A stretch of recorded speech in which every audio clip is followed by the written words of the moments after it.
अगर आपकी हुकूमत बनती है तो आप भी सियासी लोगों का एहतसाब करेंगे? और कहा यह भी जा रहा है कि तराजू के पलड़े बराबर जो है वो किए जा रहे हैं आपके आने से पहले, और लाडले का भी लेबल जो है वो अब दिया जा रहा है आपके लीडर को। देखिए, लाडले का लेबल ये कई मरतबा ये बहस हो चुकी है। जब नवाज शरीफ को पनामा में अकामा का फ्रॉड करके सज़ा दिलवाई साकिब निसार ने, और पनामा में नवाज शरीफ का नाम नहीं था, उसी लम्हे जो बनी गाला का 300 एकड़ पर मुश्तमिल घर जो बग़ैर किसी इजाज़तनामे के बनाया गया था, कुर्ब जवार की आबादियाँ तो कच्ची वादी गिरा दी गई कि गरीब आदमी इसकी क्या औकात है, यतीम की क्या औकात है, और 300 एकड़ पर मबनी जो एक महल है उसको अपना बग़ैर किसी जो इजाज़त के बन चुका था उसको कवर अप कर दिया गया, उसको इजाज़त दे दी गई, और फिर सादक और अमीन का एक सर्टिफिकेट दे दिया गया। लाडला इमरान खान था या नवाज शरीफ था? अगली बात, ज़रा एक मिनट, ये बस मैं ये बात ख़त्म करता हूँ, ये इस पर मैं ज़्यादा तफसील में जानना चाहता। ये किसने कहा था कि गुड लक इमरान खान और वेलकम अदालत उज़्मा में, गुड टू सी यू, आप उस तरफ इशारा करें, good to see you and welcome. Nawaz Sharif को तो हथकड़ियाँ पहनाई गई थी, और हथकड़ियों में पहना के कराची ले गया। तो मैं साथ बैठा था, मुझे भी हथकड़ी लगी थी। तो एक छोटा भाई अपने बड़े भाई को देख रहा है कि उसको हथकड़ी लगी हुई है, और वहाँ पर कराची में बख्तबंद गाड़ियों में हमें घुमाया जाता था एक जाली प्लेन केस में।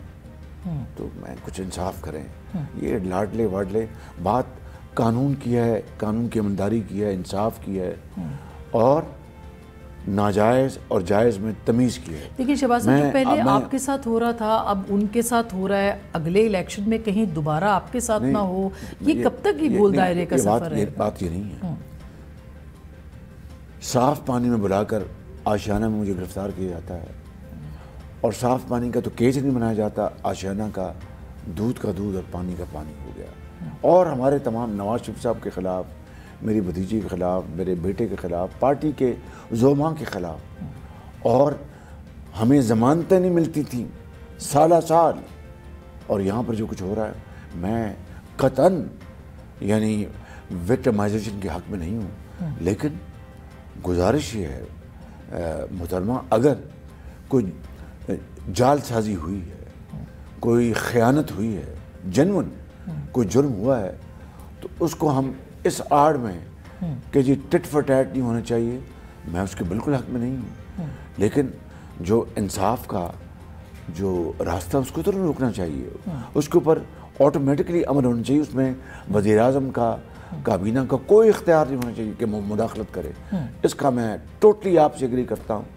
लेकिन ये जो हुई है नैब की कार्रवाइयाँ और जो विच हंटिंग हुई है, ये मेरी दुआ है कि क़यामत तक किसी दुश्मन से भी ना हो। आपने कहा है मंशूर में कि नैब को ख़त्म कर देंगे आप, इसलिए कि नैब ने पाकिस्तान की तरक्की का रास्ता ख़त्म कर दिया है, तबाह कर दिया है बिल्कुल। अब ब्यूरोक्रेट जो हैं वो काम करने के लिए तैयार नहीं है। वो कहते हैं जी आप कुरान भी ले आएँ, हमने फाइल पर साइन नहीं करने। कल को हमारा कौन वाली वारिस है? जब हमें हथकड़ी लगती है तो हमारे बच्चे जो हैं स्कूलों में, बेटियाँ, किसको मुँह दिखाती हैं? उनको उनकी शादी ब्याह के लिए कोई अपना वो पर कोई आकर उसके लिए तैयार नहीं होता।